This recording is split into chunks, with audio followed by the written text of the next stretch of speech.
اعوذ باللہ من الشیطان اللعین الرجیم بسم اللہ الرحمن الرحیم الحمد للہ رب العالمین الصلاة والسلام والتحیۃ والاکرام علی النبی المکی المدنی القرشی الہاشمی الطہی المحمود الاحمد والمصطفى الامجد مولانا مولی الثقلین جد الحسن والحسین ابی القاسم محمد وعلى آل بیتہ الطیبین الطاہرین المعصومین المظلومین ولعنۃ الدائمۃ علی اعدائہم اجمعین من الآن الی قیام یوم الدین اما بعد فقد قال رسول اللہ صلی اللہ علیہ وآلہ وسلم حسین منی وانا من الحسین صلی بیت محمد آل محمد. ارشاد رسالت مآب ہے کہ میرا حسین مجھ سے ہے اور میں حسین سے ہوں. بارہا کی سنی ہوئی حدیث ہے. قبل اس کے کہ اس حدیث کے ذیل میں کچھ آپ کی خدمت میں عرض کیا جائے. آپ سبھی حضرات کو ولادت امام حسین علیہ السلام بہت بہت مبارک ہو، اور ولادت امام حسین علیہ السلام کے ساتھ کل کی کل کی شب جو آئے گی، پرسوں کی جو تاریخ ہے، ولادت جناب عباس علمبردار ہے، اور اس کے بعد ولادت جناب علی اکبر علیہ السلام ہے، اور اس کے بعد پھر جناب قاسم علیہ السلام کی ولادت ہے. یہ جو ولادتوں کا سلسلہ ہے انشاءاللہ آپ سب کو قبول، آپ سب کو مبارک ہو، اور آپ کی جانب سے اور خود اپنی جانب سے وقت کے امام مہدی جل اللہ فرجہ شریف کی خدمت میں تبریک و تہنیت پیش کرتا ہوں. اور اللہ سے دعا یہی ہے کہ بار اللہ معبود جتنے بھی حسین کے چاہنے والے ہیں، کسی مذہب سے کسی فرقے سے تعلق رکھتے ہوں، حسین کے چاہنے والے جو بھی ہیں، جہاں جہاں بھی ہیں، ان سب کو زندہ و سلامت رکھ، دشمنان حسینیت کو نیست و نابود فرما. دیکھیے اب شان صاحب آ گئے ہیں، اب سننے میں تھوڑا سا پڑھنے میں بھی مزہ آئے گا. ان کو سننے میں مزہ آتا ہے تو ارشاد ہو رہا ہے رسالت مآب کا کہ حسین منی وانا من الحسین. میری عادت اور میرا دستور جو ہے، اسی دستور کے اعتبار سے میں آگے بڑھنا چاہتا ہوں. فضائل ابھی آپ ظاہر سی بات شعراء کرام سے، ان کی نظموں کے حوالے سے، اشعار کے حوالے سے سنیں گے، لیکن مجھے تھوڑا سا اس طرف نہیں جا کے کچھ تذکرات ہیں جو ہماری قوم کے لیے، ہماری ملت کے لیے، ہمارے مذہب کے لیے اور حسینیت کے لیے، یعنی حسینیوں کے لیے بہت لازم اور ضروری ہے. ان میں سے ایک مسئلہ جو ابھی دور حاضر میں جو جاری اور ساری ہے، یوں کہا جائے، اور کہ اس مسئلے پر یہی ہوتا ہے کہ جب بھی کسی امام کی ولادت، اور آپ سب ماشاءاللہ سے واٹس ایپ کا زمانہ ہے، موبائل کا ذرا 4G ہے، اور پھر ریلائنس والوں نے تو فری کر دیا ہے تو اور بھی زیادہ مشکل ہے، تو وہ سب ساری چیزیں ہیں. واٹس ایپ کا زمانہ ہے، آپ کے پاس میسج آئے ہوں گے، یقیناً آئے ہوں گے، میرے پاس بھی آئے ہیں ولادت امام حسین علیہ السلام کے سلسلے سے. بہت سارے میسج ایسے بھی ہیں جن میں یہ لکھا ہوا ہے کہ نزول امام حسین علیہ السلام مبارک ہو، یا وہ سلسلہ کہ وہ صاحب کیک کاٹا جا رہا ہے نا. سوچیے ہماری قوم کہاں جا رہی ہے، ہم کس طرف جا رہے ہیں. ابھی ہم نے یہاں بھی دیکھا کیک رکھا ہوا تھا، واللہ جانے یہاں کٹا نہیں معلوم، لیکن حقیقت جو ہے وہ بیان کروں گا میں، وہ ہمارا حق ہے، ہم بیان کریں گے. بچے کی ولادت میں چلے ٹھیک ہے، بچے کی خوشی کے لیے آپ کیک کاٹ دیجئے، وہ صحیح ہے. یا کس کی خوشی کے لیے کیک کاٹا ہے؟ امام کی خوشی کے لیے کیک. امام کیک سے خوش ہوں گے، امام کردار سے خوش ہوں گے، عمل سے خوش ہوں گے. یہ اس طرح ہم متوجہ نہیں ہیں. کیک کاٹنے میں تو ہم سب شریک ہو جاتے ہیں. اور جس طریقے سے ہم کیک کاٹنے میں سب شریک ہو رہے ہیں، یہ کیک کاٹنا اس وقت اچھا لگے گا جب سچے حسینی بن کے سب متحد ہو جاؤ، متحد ہو جاؤ. حسین کا سب سے بڑا پیغام کربلا میں، سب سے بڑا درس یہ ہے کہ متحد ہو جاؤ، اتحاد پیدا کر لو. آپ دیکھیں یزید کی بظاہر لاکھوں کی فوج تھی لیکن متحد نہیں تھی. حسین کے 72 تھے مگر متحد تھے. اب اتحاد بھی کئی طرح کا ہوتا ہے، اس میں مجھے گفتگو نہیں کرنا ہے. سب سے بڑی حسین ابن علی کی خوشی اس بات میں ہے کہ ہم سب متحد ہو جائیں، چونکہ ہمارا حسین ایک ہے، ہمارا اللہ. دو حسین تو نہیں ہے نا، ایک ہی ہے نا حسین. حسین ایک ہے، اللہ ایک ہے، علی ایک ہے، ٹھیک ہے نا، محمد ایک ہے، قرآن ایک ہے، کعبہ ایک ہے، اسلام ایک ہے، تو پھر ہم جدا جدا کیوں ہیں؟ اب ایک میں کچھ چیزیں بہت اچھی بھی آتی ہیں، اس میں لکھا ہوا یہ تھا کہ صاحب جو جن کے ہزاروں ہیں وہ تو ایک ہے، جن کا ایک ہے وہ بکھرے ہوئے ہیں۔ قوم بستی میں کیوں جا رہی ہے؟ مسلمان بستی میں کیوں جا رہا ہے؟ اس لیے کہ اللہ ایک ہے مگر پھر بھی متحد نہیں ہے، لیکن جن کے ہزاروں اور لاکھوں ہیں وہ پھر بھی متحد ہے۔ تو اتحاد بہت بڑی طاقت ہے، اتحاد بہت بڑی وقت کی ضرورت ہے۔ ہم سب کو چاہیے کہ ہم سب متحد ہو جائیں۔ صلی اللہ علیہ محمد علیہ محمد پر۔ اور یہ تقریر جو ہے ہمیشہ کی طرح بالکل مختلف ہے، الگ ہے۔ میں کئی سالوں سے اس تقریر کو کر رہا ہوں اور حسین ڈے میں تقریر کر رہا ہوں، لیکن اس تقریر میں آج تھوڑا سا میں الگ سے پیغامات دینا چاہتا ہوں، میسیج دینا چاہتا ہوں۔ وہ جو آ رہے ہیں وہ سب حسین کے خلاف۔ ابھی دیکھیے گا کتنے آئیں گے جو ولادت کی جگہ نزول کا لفظ استعمال کرتے ہیں اور عقیدے کے قائل بھی ہیں کہ نہیں صاحب نزول ہوا ہے امام کا، نزول ہوا ہے امام۔ اما تم زیادہ بڑے ہو یا تمہارا امام جس کی ولادت منا رہا ہے وہ زیادہ بڑا ہے؟ اس کے لیے جب زیارت وارثہ، اس کا مطلب یہ ہے کہ ہم نے شاعری یا مطلب جو بھی خطابت کی ہے، جو خطابت کر رہے ہیں یا ذاکری کر رہے ہیں، یہ صرف دوسروں کی نقل اتار رہے ہیں۔ اگر واقع ہم نے پڑھا ہوتا اور عقل سے کام لیا ہوتا تو زیارت وارثہ جب اس بات کی دلالت کر رہی ہے، ولادت کا لفظ استعمال کر رہی ہے، انی سلم اور جو الفاظ استعمال ہوئے ہیں اس میں آپ دیکھیں ولادت کے لفظ استعمال ہوئے ہیں، ارحام کے لفظ استعمال ہوئے، یعنی رحموں سے منتقل کیا گیا۔ جب رحم مادر میں کوئی آتا ہے تو اس کا نزول نہیں ہوتا، اس کی ولادت ہوتی ہے۔ پھر کعبے میں تو چلا چلا کے کہا جاتا ہے، اور حق ہے ہمارا، کعبے میں علی کی ولادت ہوئی ہے، کعبے میں علی کی ولادت ہوئی ہے، در بنا ہے، دیوار بنی ہے، دیوار میں در بنا ہے نا بھائی۔ نزول ہوتا ہے تو در بننے کی ضرورت ہی نہیں تھی، نازل ہو جاتا، کعبے کے اندر سے نزول ہو جاتا، جیسے یوں کہا جائے۔ تو جو معصومین جس چیز کو استعمال کر رہے ہیں، ہم معصومین سے زیادہ پڑھے لکھے ہو گئے، ہم دیوبند سے بڑے شاعر ہو گئے، دیوبند سے بڑے شاعر ہو گئے۔ ہم امام کے زمانے میں حسان بن ثابت اور کتنے اشعار، کتنے شاعر ایسے ہیں، ہم اور آپ کیا اشعار کہیں گے جو امام کے اصحاب نے کہے ہیں، جو امام کے زمانے میں شعراء کرام نے کہے ہیں۔ ارے ہم تو تصور کر رہے ہیں، پڑھ رہے ہیں، تب شعر کہہ رہے ہیں۔ وہ امام کو دیکھ رہے تھے اور ان سے امام کہہ رہے تھے کہ تم اشعار سناؤ، تو سوچو وہ کتنا بڑا شاعر ہوگا۔ امام اگر امام کے سامنے کوئی خطیب خطابت کر رہا ہے اور امام اس کو سن رہے ہیں تو سوچو مجھ جیسا خطیب نہیں ہوگا۔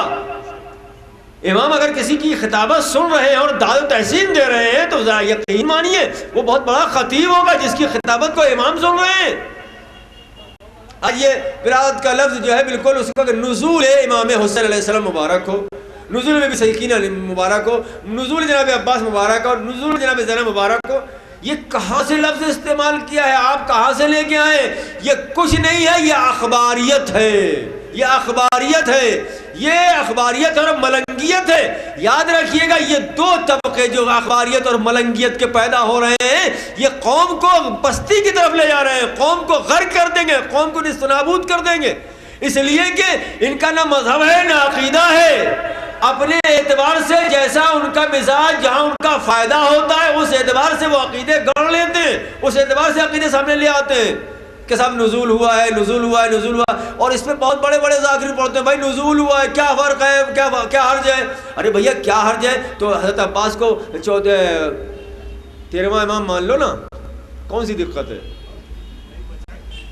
کون سی دقت ہے؟ کوئی پریشانی ہے؟ بھائی جناب عباس کی کوئی ایک ترک اولاد دکھا دو مجھے، معصوم صفت ہے یا نہیں ہے؟ بی بی زینب کو 15ویں معصوم بنا دیجیے، کیا حرج ہے؟ کیا فرق پڑتا ہے؟ کیا فرق پڑتا ہے؟ کیا ہے کسی میں ہمت کہ حضرت عباس کو 13واں امام بنا دے؟ کیا ہے کسی کے اندر اتنی ہمت کہ بی بی زینب کو جو ہے 15واں معصوم بنا دے؟ کیوں؟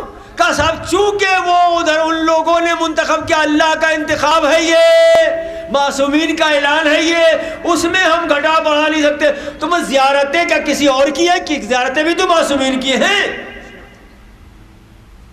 تو ہمیں یہ بہت آج کل آپ کوئی بات کریں گے، کوئی بحث کریں گے نا، تو اس طریقے سے باتیں کرتے ہیں کہ ان کا عقیدہ معصومین سے بڑا ہوا ہے، معصومین سے بڑا ہوا ہے ان کا عقیدہ۔ نہیں عزیز، ہم اب متوجہ ہوئیے، اپنے بچوں کو، جوانوں کو ان گمراہوں سے محفوظ رکھیے، گمراہیوں سے محفوظ رکھیے۔ بظاہر تو یہ لگتا ہے کہ بہت اچھا ہے یہ عقیدہ، لیکن در حقیقت یہ عقیدہ اچھا نہیں ہے۔ ملنگیت صاحب کیا ہے؟ کا ملنگ ہے۔ اب وہ ایک سلام دے دے محمد والے محمد پر۔ ایک مجھے وہ بات یاد آ رہی لیکن وہ یہاں پہ زیب نہیں دیتی، اس لیے میں پڑھنا نہیں چاہ رہا ہوں۔ ایک اور سلام دے دے محمد والے محمد پر۔ تو بہرحال یہ جشن امام حسین علیہ السلام ہے، اور حسین اس شخصیت کا نام ہے، اس کردار کا نام ہے کہ جو 1,24,000 نبیوں کا وارث ہے۔ اس بات کو ذہن میں رکھیے گا، 1,24,000 نبیوں کی وراثت کم نہیں ہوتی۔ اگر کسی بیٹے کا باپ بہت بڑا عالم ہو تو وہ اس بات پر خوش ہوتا ہے کہ میں فلاں مجتہد کا بیٹا ہوں، اور کچھ پڑھا لکھا بھی ہو، وہ بھی امام معمم ہو، تو فخر کرتا ہے کہ میں ان کی وراثت میرے پاس ہے۔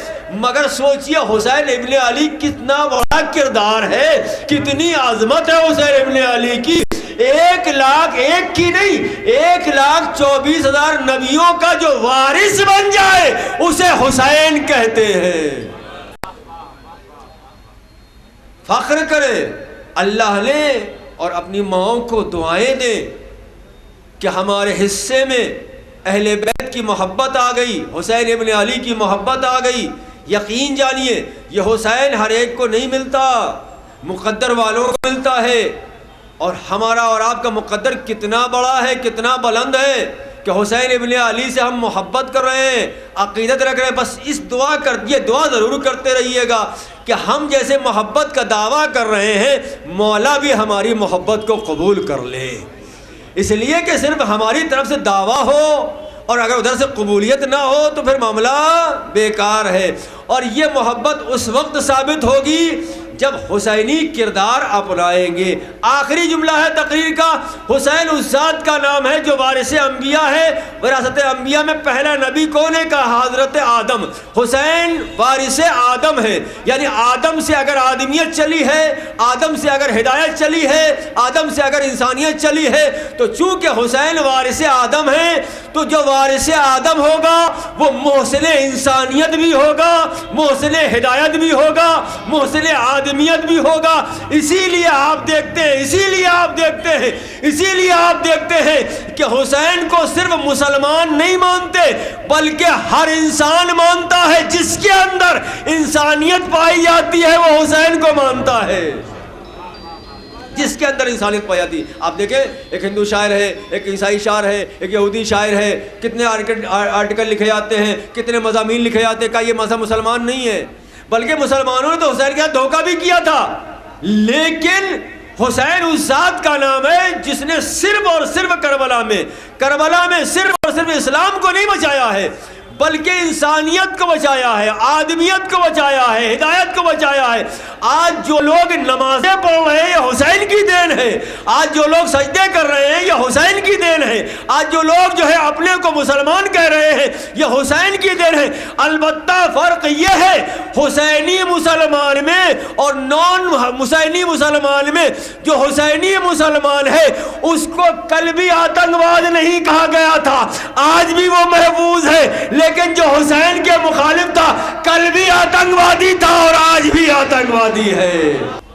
تو حسین ابن علی کو کردار، ہمیں حسین ابن علی کا کردار اپنانا ہے۔ اب میں چونکہ کل جناب عباس علمبردار کی ولادت کی شب لگ جائے گی، اس لیے میں ایک پیغام اس حوالے سے میرے بھائیوں، خاص طور سے جوانوں سے میں اس وقت خطاب کر رہا ہوں، مخاطب ہوں. اگر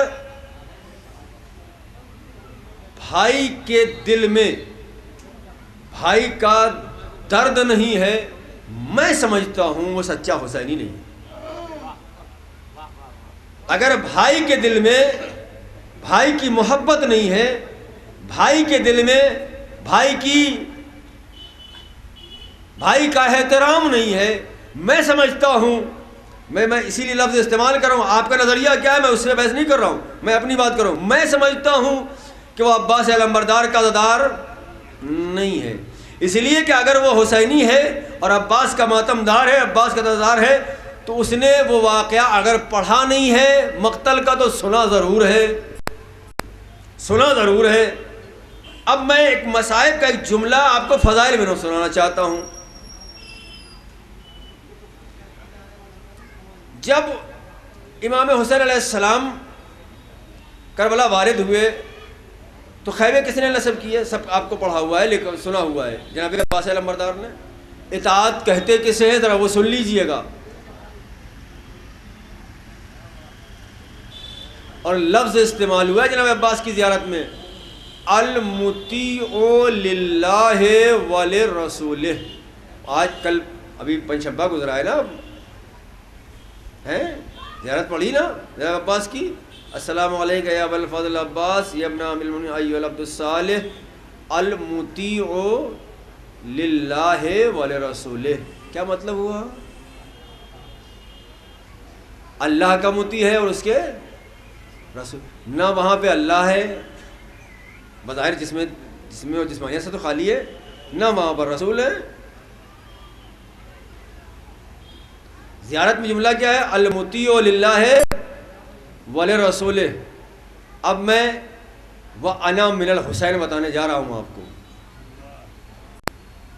المطیع للہ ولرسولہ، جو اللہ کا مطیع ہے اور اس کے رسول کا مطیع ہے. رسول نے کیا فرمایا؟ حسین منی وَأَنَا مِنَ الْحُسَيْنِ، میرا حسین مجھ سے ہے اور میں حسین سے ہوں. اطاعت کس کی کر رہے ہیں؟ حسین. عباس اطاعت کس کی کر رہے ہیں؟ حسین کی. اور کہا کیا جا رہا ہے؟ المطیع للہ ولرسول، جو اللہ کا مطیع ہے اور اس کے رسول کا مطیع ہے. یہی تو بتانا چاہ رہے ہیں رسول اللہ کہ اگر تمہیں دیکھنا ہے کہ میری اطاعت کیا ہے، اور اگر تمہیں دیکھنا ہے کہ میں حسین سے کیسے ہوں، عباس کی اطاعت دیکھ لینا. حسین و منی بھی سمجھ میں آ جائے گا، انا من الحسین بھی سمجھ میں آ جائے گا. المطیع للہ ولرسول، جو اللہ کا مطیع اس کے رسول کا مطیع. کیسی اطاعت کی؟ خیمے نصب کے حضرت عباس نے. ٹھیک ہے، جب خیموں کو ہٹانے کی باری آئی کیا سنا ہے آپ نے؟ امام نے کہا، خیمے میں آئے، اپنی بہن زینب سے کہا، بہن میں نے عباس کو بہت مرتبہ روکا ہے، اب میں نہیں روک سکتا. کہ عباس کو جلال آ گیا، غیظ آ گیا تو میں ان کو روک نہیں پاؤں گا. پڑھنے والا بھی جھوٹا ہے اور سننے والے بھی پتہ نہیں کیا سن رہے ہیں. کیا کہا؟ میں نہیں روک پاؤں گا، میں نہیں روک سکتا. نہیں عزیز، ہو ہی نہیں سکتا. جس کے لیے زیارت میں جملے استعمال کر دی جائے وہ کیا حسین کی اطاعت نہیں کرے گا؟ اگر حسین ایک مرتبہ کہہ دیں گے. اب سوال یہ پیدا ہوتا ہے کہ پھر حسین نے روکا کیوں نہیں؟ سوال یہ پیدا ہوتا ہے کہ حسین نے منع کیوں نہیں کیا؟ حسین نے عباس سے کہا کیوں نہیں کہ عباس خیموں کو ہٹا لو؟ زینب سے کیوں کہا کہ تم کہو؟ اب دیکھیے یہاں پر یہی تو کربلا کی حکمتیں ہیں، اسی کو تو کربلا کی حکمتیں کہتے ہیں. حسین چاہتے تو خود بھی کہہ سکتے تھے، حسین کو معلوم ہے اطاعت حسین کے لیے پیدا ہوئے ہیں، نصرت حسین کے لیے پیدا ہوئے ہیں. نصرت اسے نہیں کہتے کہ صرف جنگ کر دی جائے، نہیں، نصرت اسے کہتے ہیں جس میں آقا خوش ہو اس پر کیا جائے، وہ ہے نصرت. سوال یہ پیدا ہوتا ہے کہ پھر حسین نے عباس سے کہا کیوں نہیں کہ تم خیموں کو ہٹا لو؟ زینب سے کیوں کہا کہ تم کہو؟ یا حضرت امام حسین علیہ السلام باب الحوائج کی فضیلت کو بیان کرنا چاہ رہے ہیں، اور زینب نے بھی یہ نہیں کہا بھیا آپ ہی کہہ دیجئے، زینب نے بھی یہ نہیں کہا، کس تاریخ میں نہیں ملتا کہ زینب نے یہ کہا ہو کہ آپ ہی کہہ دیجئے، نہیں، زینب نے بلایا اور کہا کہ تمہارے امام یہ چاہتے ہیں کہ خیمے فرات سے ہٹا دیے جائیں، ٹھیک ہے؟ عباس نے کچھ کہا کہ نہیں ہٹیں گے، مجھے غیظ آ گیا، نہیں۔ پھر حسین نے سوال یہ پتا کہا کیوں نہیں، حسین نے کہا کیوں نہیں عباس سے کہ تم خیموں کو ہٹا لو؟ مطلب یہ تھا، یہ کربلا کی حکمتوں میں سے ایک بہت بڑی حکمت ہے، دنیا کے سامنے بتانا چاہتے تھے امام حسین علیہ السلام کہ دیکھے دنیا، عباس جتنا اطاعت گزار اپنے بھائی حسین کا ہے اتنا ہی اطاعت گزار علی کی بیٹی زینب کا بھی ہے۔ یہ ایک بہت اہم نقطہ ہے، اس پہ ہم متوجہ غور کریں۔ تو اب میسج پیغام کیا ہے؟ وہ میرا پیغام اور میسج یہ ہے، ہم اگر عباس کے ماننے والے ہیں، حسین کے چاہنے والے ہیں، بڑا ہے تو حسین کا کردار اپنا لے، چھوٹا ہے تو عباس کے نقش قدم پر چلے۔ جب ایک حسین کا کردار اپنا لے گا، ایک عباس کا کردار اپنا لے گا، دونوں بھائیوں میں کبھی جھگڑا ہوگا ہی نہیں۔ بس گفتگو ختم کر دی۔ بارے محمد پروردگار پالنے والے، ہم نے جو ابھی اس مختصر سی جو عبادت ہم نے کی ہے اور آپ نے ابھی سنی ہے، اس کے بعد کی جو باتیں ہیں وہ مسئلہ بات کا ہے، ان کو قبول فرما، اور اس کے بعد جو عبادت ہونے والی ہے بارے اللہ ان سب عبادتوں کو قبول فرما۔ بارے اللہ اس محفل کو، اس جشن کو کامیابی عنایت فرما۔ حاضرین کی ہر خواہش، نیک تمنا، دلی مرادوں کو پورا فرما۔ وقت کے امام ہمارے امام زمانہ کے علیہ السلام کے ضرور تاج عطا فرما، ہمیں ان کے آوار و جیسا بننے کی توفیق عنایت فرما۔ ربنا تقبل منا انک انت السمیع العلیم۔ ایک سلام بھیج دے محمد و آل محمد۔